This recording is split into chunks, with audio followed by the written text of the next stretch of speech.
ఈ మధ్యన సార్ చెప్పిన సామెత ఉంది కదా మొన్న సభలో అని చెప్పి దాన్ని చూసి ఎలకలపడ్డట్టు నీ చంద్రబాబు అంత మొగోడే అంత మునగాడే అయితే ఎందుకు అమరావతిలో ఒక్క సెక్రటేరియట్ కట్టుకోలేకపోయాడు?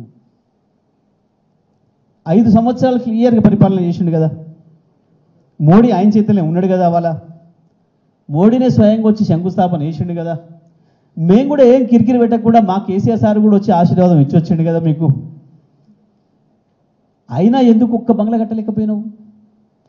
మా కేసీఆర్ ఉన్నదాన్ని ఊలగొట్టి అద్భుతమైన బంగ్లా కట్టిండాడు సచివాలయాన్ని మొత్తం భారతదేశం అంతా వచ్చి చూసేటట్టు.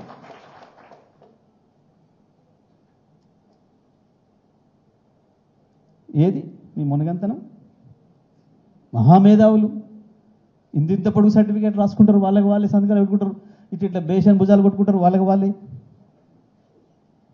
ఏమైంది తెలివి? ఎందుకు ఇవ్వాలని కూడా ఇంకా 6-7 గంటల కరెంట్ ఉంది ఆంధ్రప్రదేశ్లో. ఇవాళకి కూడా 6-7 గంటల కరెంటు రైతాంగానికి. ఎందుకు కేసీఆర్ ఇవ్వగలిగిండు 3 ఏళ్లలో 24 గంటల కరెంట్? ఒక ఆంధ్రప్రదేశ్లో కాదు, గుజరాత్లో కూడా 6 గంటల కరెంట్ ఇప్పటికి కూడా రైతాంగానికి. 6 అంటే 6 గంటలు, 6 నిమిషాలు కూడా ఎక్కువయ్యారు, 6 సెకండ్లు కూడా ఎక్కువయ్యారు.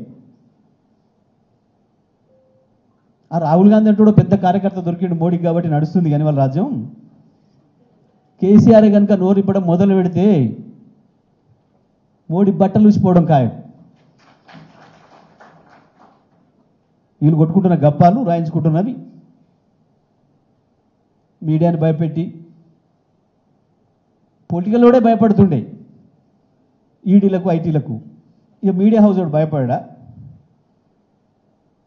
వాళ్ళు చేసే పనులే అవాయి,